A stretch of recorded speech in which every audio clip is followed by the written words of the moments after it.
Hola, ¿qué tal? Muy buenas noches, amiguitos. Ya los había dejado un poco abandonados y esta noche quiero platicarles porque estoy muy emocionado.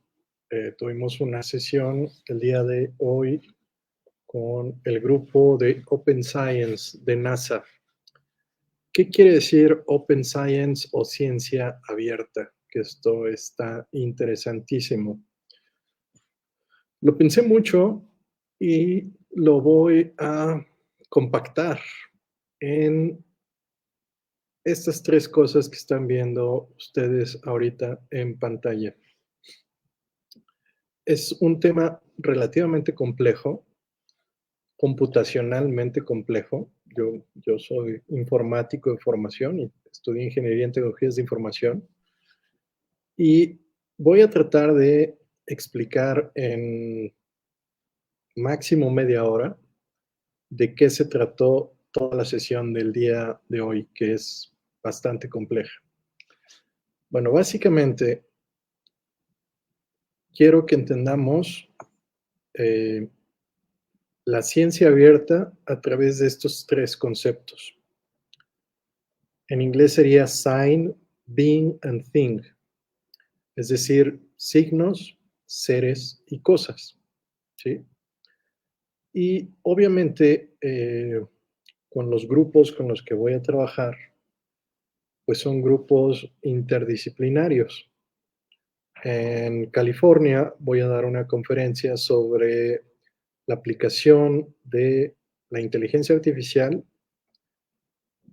en la exploración espacial. Pero la inteligencia artificial puede tener muchísimas vertientes. La última vertiente que quiero yo explicar en esta conferencia que voy a dar en California es la más transparente en cuestión de comunicación humana. Esto quiere decir que prácticamente tú le hables a un entorno, a una interfaz de inteligencia artificial y esta ejecute los comandos. Se le llama no code AI o inteligencia artificial sin código. Entonces me regreso. Sign, being and thing. Signos, seres y cosas. Esto es lo más básico, como yo les voy a poder explicar todo lo complejo que vimos hoy.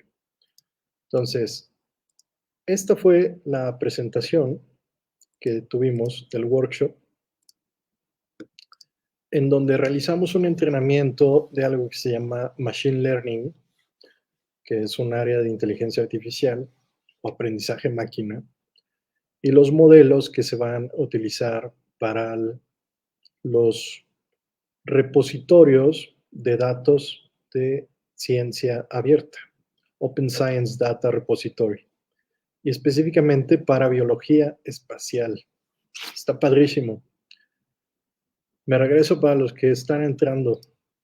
Tres conceptos para que me sigan. Signos, seres y cosas. Está facilísimo. Entonces, ¿cuál es la motivación de utilizar herramientas de aprendizaje automático, de inteligencia artificial, en estos repositorios de datos, perdón, que son enormes? Son grandísimos, de muchos terabytes. Bueno, precisamente vamos a necesitar de gran capacidad de cómputo, de muchísimos modelos de datos, de mucha comprensión interdisciplinaria de la ciencia para poder entender cómo vamos a desarrollar todos estos nuevos modelos y cómo nos va a ser útil la ciencia de la computación y la inteligencia artificial. Entonces, NASA está creando unos repositorios tremendos de todas las disciplinas que tienen que ver con ciencias espaciales.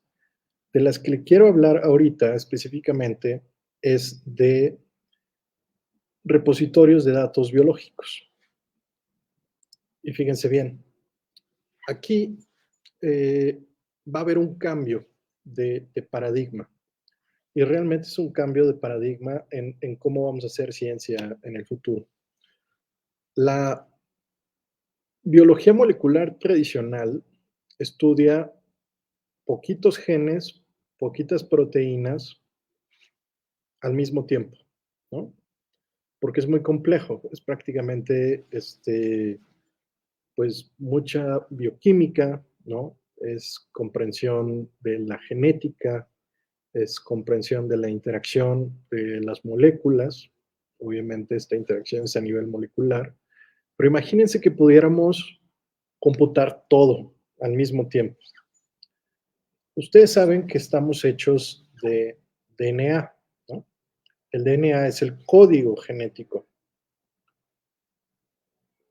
Y existe por ahí otro concepto que se llama RNA, que es el código mensajero, ¿sí? Que finalmente, conforme está codificado o como está codificado, lo vamos a poder interpretar o traducir en algo que es una proteína. El DNA, que si se fijan aquí, tiene 4 bases, para los que se acuerdan todavía de sus clases, y es lo que nos permite explicar lo que es el genoma y el epigenoma. Epi quiere decir origen, ¿no? Entonces, ¿cómo se replican estas cadenas de bases para poder crear el código genético, que es prácticamente el genoma de todas las especies que existen en la Tierra? Eso es una pregunta interesantísima. Pero antes de seguir, quiero que recordemos esto: signos, seres y cosas. El DNA es la señalética, son los signos, son pares de bases, ¿no? Eh, si nosotros pudiéramos interpretar la bioinformática como una nueva ciencia, estos pares de bases serían como una especie de unos y ceros para las ciencias de la computación. Entonces son signos que por sí solos no tienen significado. Entonces ahí están los signos, los seres y las cosas. Ahorita voy para allá. Entonces, la señalética, los signos, están contenidos en el DNA y conforme creamos esta combinación de signos, podemos generar un significado y eventualmente transmitir un mensaje. ¿Ok? Entonces, el DNA son los signos. Los seres, que es una pregunta filosófica muy antigua, ontológica, el ser, ¿no? Es justamente esa señalética, esos signos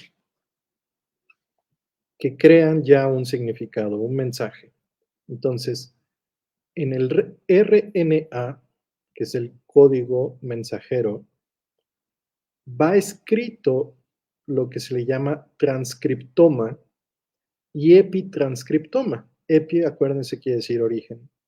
Entonces, primero está la replicación, la transcripción y la traducción. Entonces, signos, seres, cosas. Las proteínas, finalmente, cuando las vemos ya en un microscopio eh, de barrido electrónico, porque es muy difícil verlas a simple vista, ya las podemos interpretar como cosas, ¿no? Y a esas cosas nosotros le vamos a llamar el proteoma y el metaboloma, ¿ok? Ahora imagínense que ustedes pudieran computar todo, un genoma entero, por ejemplo, de una especie, de una planta o de un insecto, ¿no? Y además, trabajar con ese código que estás computando bioinformáticamente en las cosas que estás viendo, por ejemplo, células o tejidos. Bueno, de eso va más o menos la nueva ciencia abierta. Y por eso es que es tan importante el entrenar modelos de inteligencia artificial para reconocer estas cosas. Bueno, los sistemas biológicos de entrada son muy complejos, tienen muchas aproximaciones y múltiples características y patrones dentro de la biología, y por eso es que los podemos estudiar de dos formas. Numéricamente, a través de modelos estadísticos, ¿sí? Y automáticamente a través de aprendizaje automático, ¿sí? O machine learning. Entonces, de un lado tenemos la inferencia y del otro lado tenemos los modelos predictivos. Esto nos va a ahorrar un montón de tiempo porque podemos, de alguna manera, generar modelos de lo que puede llegar a suceder en el espacio. Porque en el espacio, pues, no sabemos, ¿no? ¿Qué hay? ¿Qué vaya a pasar? Esto es lo más interesante de lo que les quiero platicar hoy. Aplicaciones. Las aplicaciones van a ser en todo y los beneficios van a ser en todas las áreas, en todas las ramas, en todas las disciplinas. Es un cambio de modelo y es un cambio de paradigma en la forma de hacer ciencia. Primero, aplicaciones para sistemas de salud, ¿no? Un astronauta no lleva un traje de astronauta nada más por moda, ¿no? No es nada más para verse bien. Es todo un sistema de supervivencia en un entorno completamente hostil. Entonces, cada uno de los subsistemas que componen esta pequeña nave, porque realmente es una nave espacial de una sola persona autónoma, vamos a poder generar subsistemas bien calibrados, bien enfocados de todas estas características. Y lo más importante es que vamos a aprender de ellos de una manera automática. Aquí viene la forma en que se va a hacer. Esto es una descripción de los principios, ¿sí? Vamos a crear algoritmos o bosques, ¿sí? Si ustedes se fijan, estos son una especie de arbolitos, donde tenemos las raíces y las ramas. Estos algoritmos, obviamente, tienen datos computacionales en donde vamos a tener un montón de modelos disponibles en cualquier lugar del mundo. Yo como mexicano puedo tener acceso a ellos. Y con estos datos, que son millones de datos, vamos a poder generar datos de entrenamiento. Luego viene algo que se le llama bootstrap, que es como una especie de trampa. Y de alguna manera es una forma de decir un filtro. Es como si tuviéramos un queso parmesano, ¿sí? Rallado, y lo pasáramos por un colador para que pasara el quesito más finito, ¿no? Es una forma de preparar un platillo italiano, ¿no? Que se vea bonito, que la textura le dé más sabor, etcétera. Entonces, con esta metáfora les estoy tratando de decir que vamos a refinar datos. Y al final vamos a crear ensambles de estos datos en árboles de decisión. Esto es muy importante. Y estos árboles de decisión van a tener lo que se les llama clases. Las clases son muy importantes en los lenguajes de programación de las ciencias de la computación y de la inteligencia artificial, porque nos permiten definir grupos, categorías y características. Y hasta ahí le paro para que no sea tan complejo. Les voy a platicar cómo yo, que soy de formación ingeniero y que después estudié arquitectura y que después estudié psicología, voy a usar, voy a emplear estas técnicas, estos conceptos y estos modelados para crear toda una serie de categorías que nos van a permitir trabajar en el ámbito de exploración espacial. Esto es como una especie de anticipación de la conferencia que voy a dar en California. Entonces, ¿cómo lo había yo hecho yo en el pasado? Les voy a platicar porque esto no se hace de la noche a la mañana, lleva tiempo. Bueno, este es un screenshot del escritorio de mi computadora. de cuando estaba yo todavía estudiando en el doctorado. Y estas eran mis herramientas de trabajo.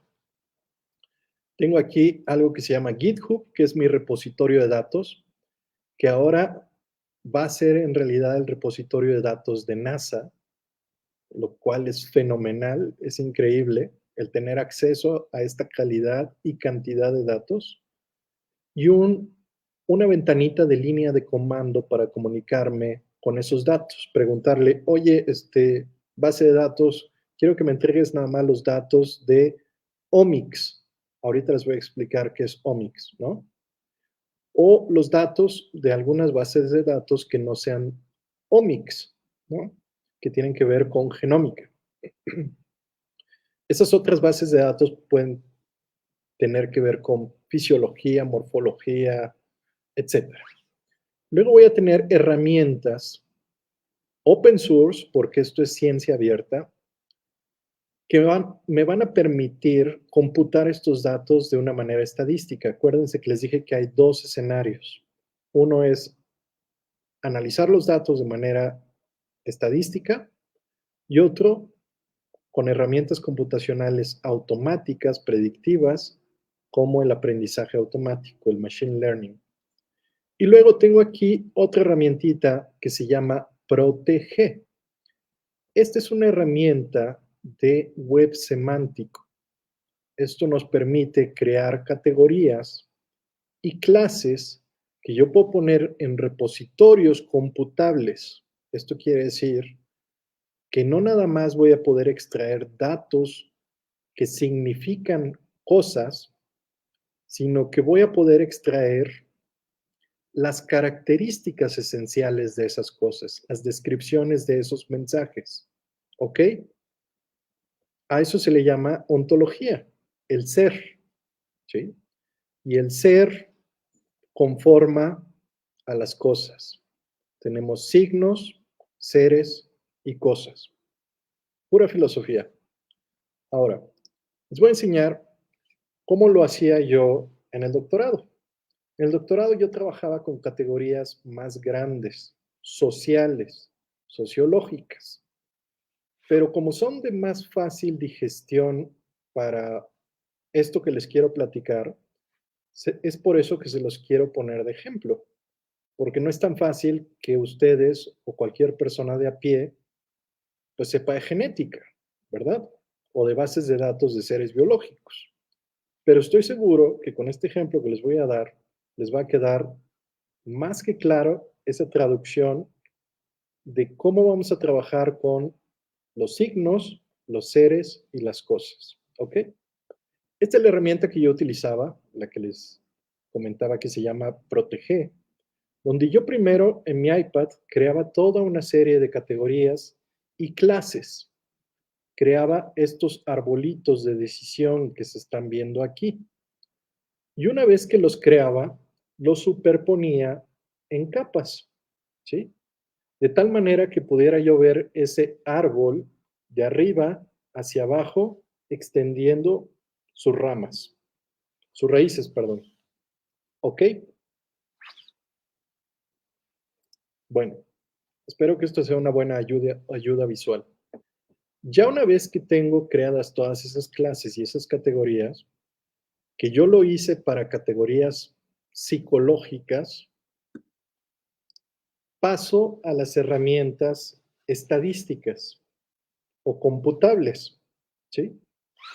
Entonces, aquí yo ya estoy presentando, esto fue parte de mi defensa, de mi primera defensa de mi primer año del doctorado de mi trabajo, donde yo ya estoy utilizando herramientas de colaboración a distancia, que es como lo vamos a hacer, así como nos lo enseñó la pandemia. Yo estoy trabajando con gente que no conozco personalmente, que jamás he visto, y ya estamos trabajando, ¿no? Y vamos a poder presentar esos datos y trabajar al mismo tiempo con herramientas estadísticas sobre los mismos datos que estoy presentando. Entonces, ya no nada más se trata de que yo descargo los datos y los computo en mi computadora. Se trata de que los datos están en un repositorio muy poderoso que son computadoras de NASA que tienen un poder computacional que ustedes no tienen una idea, y ahí vamos a trabajar todos. Nos vamos a conectar y todos vamos a trabajar con esa información. Muy por encima, les voy a platicar de qué era mi trabajo, ¿sí? Les dije que hay una conexión entre lo que son signos, seres y cosas. Aquí yo creé algo que se le llama metaanálisis a mi proyecto de tesis.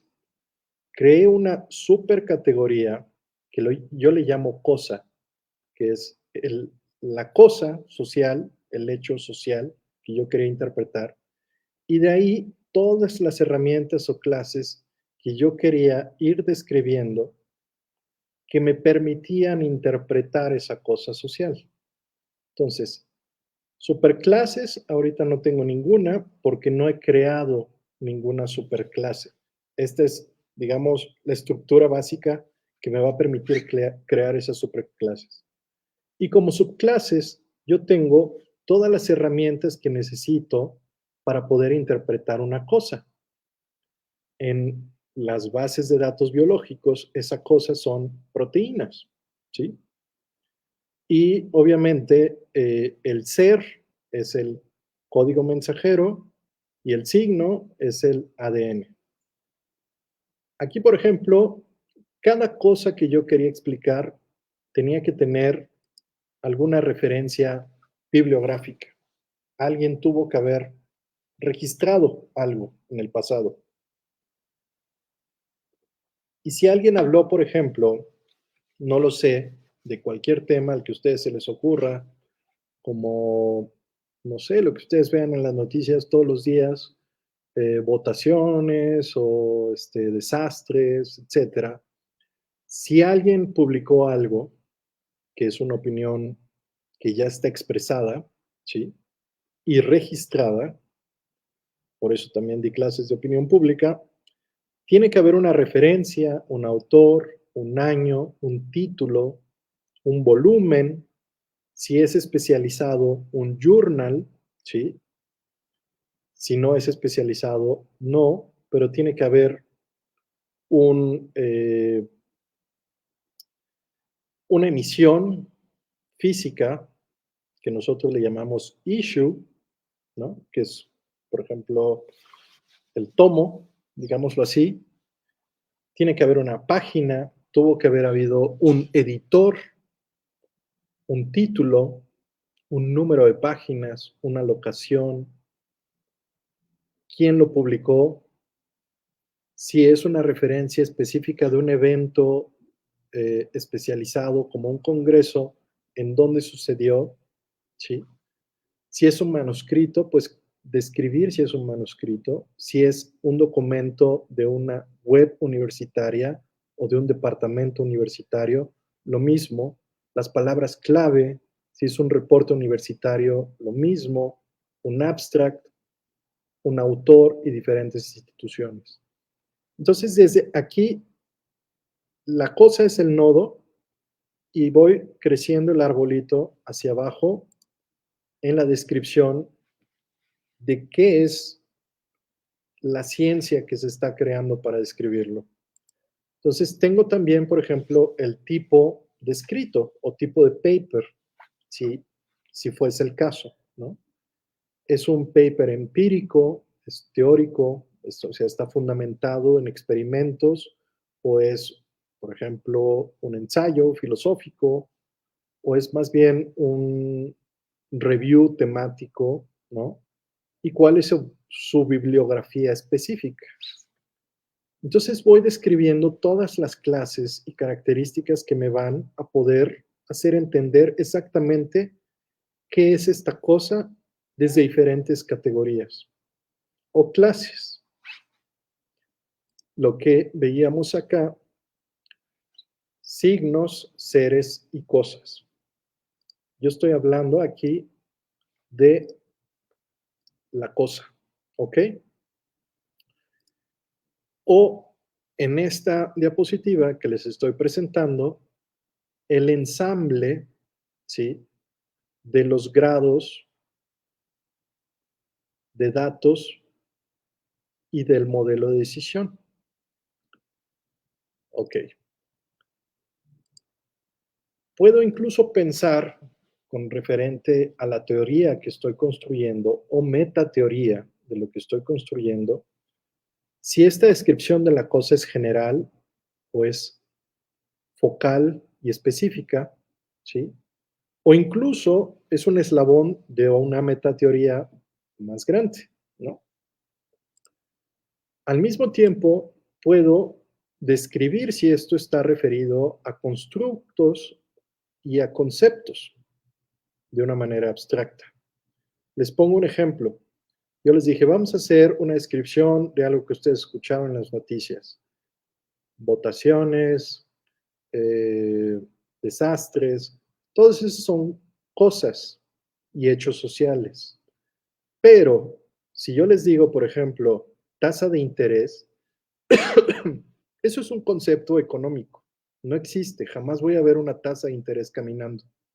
Entonces, tengo que hacer una referencia a si estoy hablando de constructos o conceptos, si estoy hablando de teorías o aproximaciones, una generalización, ¿no? Ustedes saben que el pueblo es sabio y que el pueblo tiene la verdad, pero la verdad no es la verdad del pueblo. Si todo el mundo se pone de acuerdo en algo, pues se toma como una categoría de algo que es parcialmente cierto. Es una aproximación a una verdad construida. Pero todas esas verdades, sean reales, físicas o construidas, siempre tienen un autor, una referencia, y si hay un registro, una bibliografía. Entonces, ya les estoy explicando de una manera muy rápida cómo funcionan las bases de datos biológicas con un ejemplo de otra cosa. Pero todo esto, o sea, los principios fundamentales, se aplican en todas las disciplinas. De verdad que es una revolución de pensamiento lo que se está concatenando. También hay formas de hacer análisis temáticos por áreas, ¿sí? Por objetos, que si bajo de la cosa al objeto, sería algo así como decir, bueno, bajo de la cosa al ser, ¿no? E incluso a las tipologías de cómo se representa este objeto.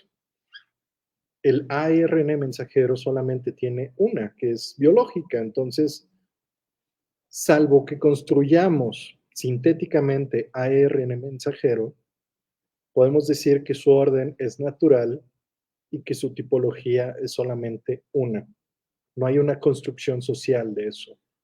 Pero si nosotros en el futuro podemos recrear estos elementos, por ejemplo, mandando desde una computadora en la Tierra a Marte toda la información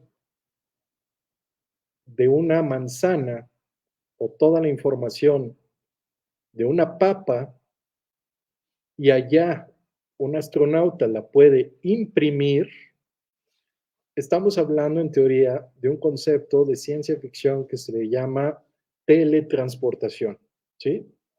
Y ya no es más ciencia ficción. Entonces pasamos del constructo social a la cosa, del objeto a la cosa. Bueno, todo esto tiene una serie de métodos y metodologías. Y todas estas cosas pasan en algún lugar, en algún tiempo.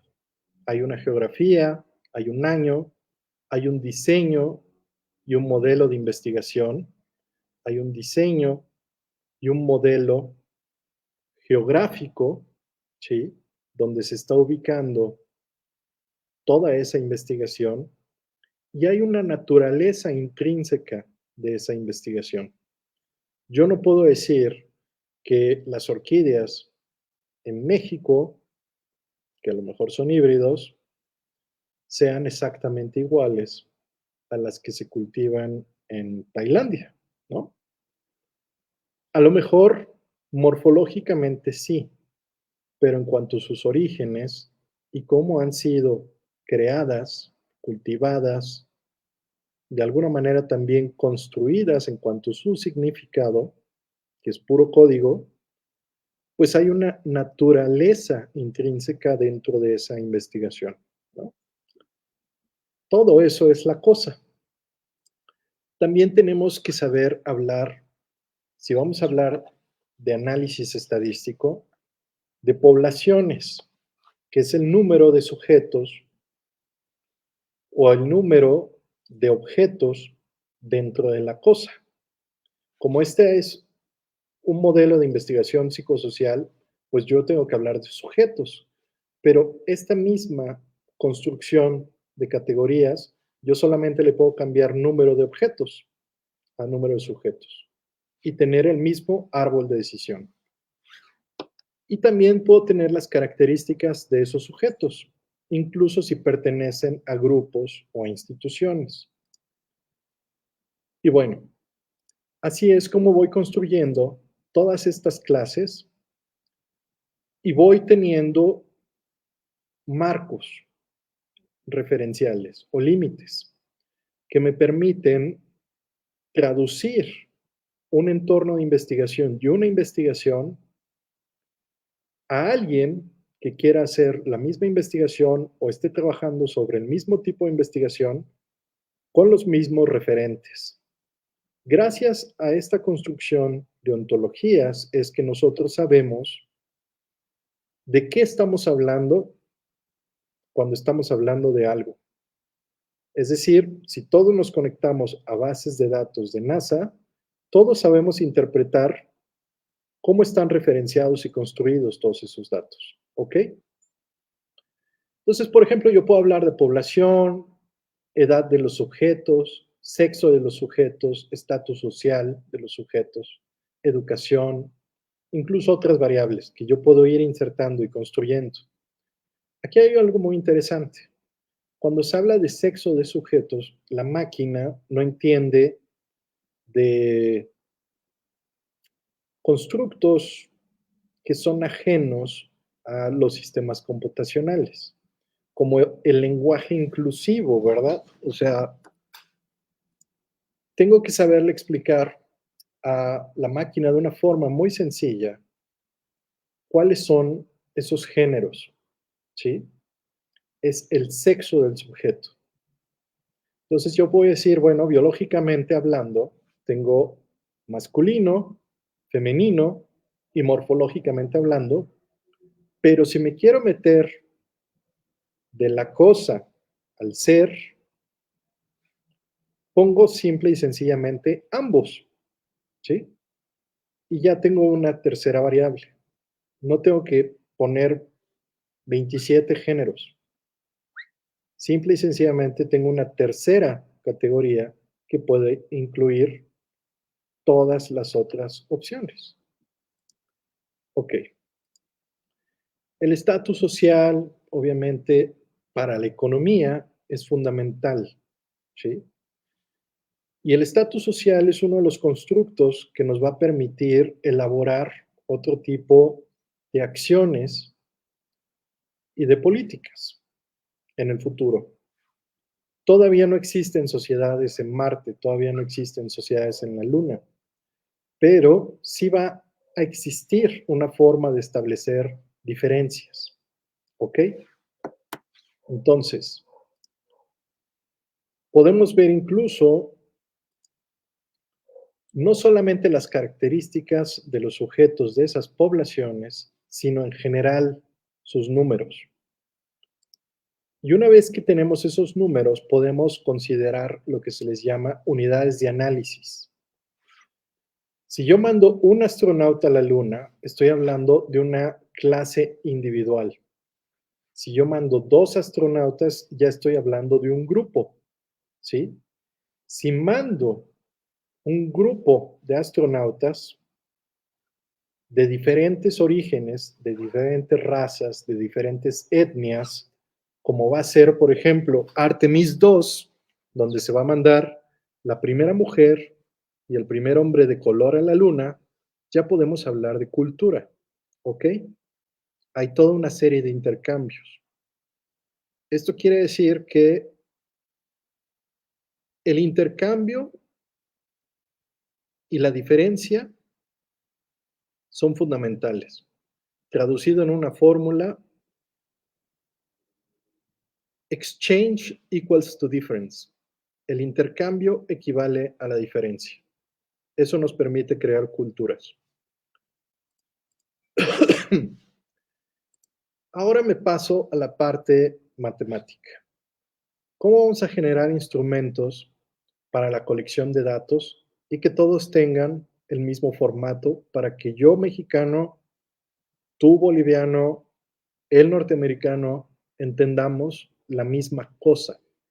Bueno, generando instrumentos estructurados, cuestiones y categorías, escalas, contenidos, análisis, test, listas descriptivas como son adjetivos, verbos, nombres, objetos, y además creando los instrumentos para esta colección de datos. Saber cómo han sido recolectados, sus orígenes, semidirectivos, ¿sí? Si se adquirieron a través de una libre entrevista, ¿sí? Un libre discurso, una entrevista escrita, ¿sí? Registro, un cuestionario, ya toda una serie de sistemas selectos, un focus group, que es un entorno supervisado de discusión, una resolución de problemas, pones a muchas personas a resolver el mismo problema, como pueden ser, por ejemplo, en los test geoespaciales, acciones de juego, ¿sí? Dinámicas, o incluso análisis de contenidos abiertos y no estructurados, como por ejemplo, dibuja X, ¿sí? Bueno, instrumentos abiertos, técnicas gráficas y figurativas, técnicas de observación. Todos estos son instrumentos de colección de datos que al final voy a poder canalizar en estos repositorios para poderlos interpretar verbalmente, figurativamente, conductualmente, a través de los medios que se están empleando e incluso históricamente. Todo eso es la cosa, y les estoy hablando de una perspectiva filosófica. Para que no nos perdamos, todo esto son tres escenarios: seres, signos y cosas. Al final, ¿cuáles son las técnicas que voy a emplear para el análisis e interpretación de estos datos o estos repositorios de datos que voy a tener allá arriba? Bueno, puede ser cualitativamente, cuantitativamente o incluso con paquetes de software que yo puedo desarrollar y hagan ese procesamiento de datos de manera automática. Cualitativamente, pues, a través de un discurso, de un tema, de una retórica, de un léxico, de una narrativa, ¿sí? De un análisis proposicional del discurso, etcétera. Todo esto son categorías de sociología científica. Además, en la parte que no se puede modificar, que son las ciencias duras y que son los procesamientos numéricos de estos datos, pues voy a tener variables descriptivas estadísticas, frecuencias, medias, medianas, varianzas, desviaciones estándar, modo, ¿sí? Porcentajes, o incluso cuando tengo más de dos variables, puedo utilizar otras técnicas como la varianza, algo que se le llama el chi cuadrado o qui cuadrado, la correlación y la asociación indexada, y todo esto que les estoy platicando de una manera que sé que ustedes me están entendiendo, realmente son bases de datos. Incluso análisis multivariado, cuando tenemos más de dos variables y el espacio es muy complejo. Bueno, Esto que les estoy mostrando fue la herramienta que yo desarrollé para crear la metaanálisis del análisis estructural de mi tesis, que corresponde a variables psicológicas, a variables sociológicas. Y al final podemos incluso deconstruir cómo se están creando esas implicaciones dentro de ese paradigma. ¿Sí? Los paradigmas son los modelos científicos que se conservan. ¿Sí? Les pongo un ejemplo. La teoría de la mecánica clásica de Newton fue un paradigma durante muchos años, hasta que se rompió ese paradigma y hubo nuevas explicaciones para las mismas cosas, porque tuvimos más ciencia y porque tuvimos más datos. Bueno, espero que con esto entiendan cómo estamos tratando de escribir la cosa, pero como estos son análisis de datos biológicos, la cosa se llama proteínas. Sí, es proteómica, es transcriptómica, es genómica, es genética. Toda una nueva área, toda una nueva disciplina. Bueno, todo esto fue lo que estuvimos discutiendo hoy y hay un laboratorio en NASA que no solamente es responsable de computar y de construir estos repositorios y estas bases de datos, sino de construir lo que se le llama la multiómica, ¿sí? El multiomics. Y eso se le llama el Gene Lab. Y este Gene Lab es terrestre y está en el espacio, ¿sí? El Gene Lab está en la Estación Espacial Internacional. Ahora, les voy a platicar muy rápido cómo estos sistemas biológicos y estos objetivos multiomics se expresan de una manera muy sencilla como esas capas, ¿sí? Que nosotros vamos a ir deconstruyendo de arriba hacia abajo. Es muy claro en este diagrama. Ustedes no necesitan saber genética o genómica, simplemente están viendo cómo se están construyendo esas capas y cómo se van creando esos árboles de decisión. ¿Qué otras aplicaciones, además de la biología, vamos a tener? Bueno, vamos a tener arqueología, antropología y comunicación en el espacio profundo.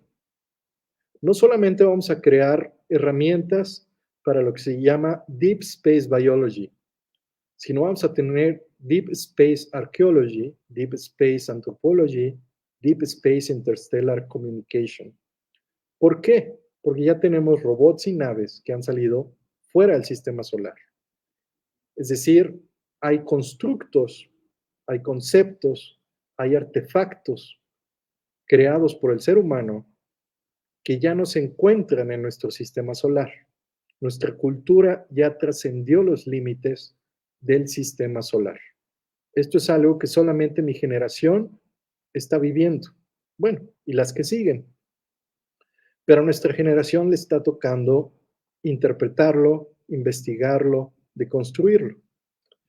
Y se los digo y se los doy a cuenta, a consideración, porque esto es una agencia espacial, ¿sí? Esto es un constructo elaborado por una agencia espacial. ¿Sí? Primero tenemos el ente que está construyendo todo este conocimiento y además tenemos los campos o objetos de estudio que solamente pertenecen a estas áreas. Entonces, las agencias espaciales de cada país no solamente requieren de científicos, físicos, matemáticos, químicos o biólogos, requieren de todas las disciplinas, porque vamos a tener que interpretar, deconstruir, analizar ese camino entre los signos, los seres y las cosas de las futuras civilizaciones distantes. Si llegamos a tener contacto, que eso es muy poco probable, pero es posible, con algún tipo de inteligencia en algún lugar del sistema solar donde se haya originado la vida, o fuera del sistema solar, ¿sí? La vida no necesariamente en el sistema solar tiene que ser inteligente. Tenemos que entender cómo se han creado esos espacios, esas eh, elaboraciones.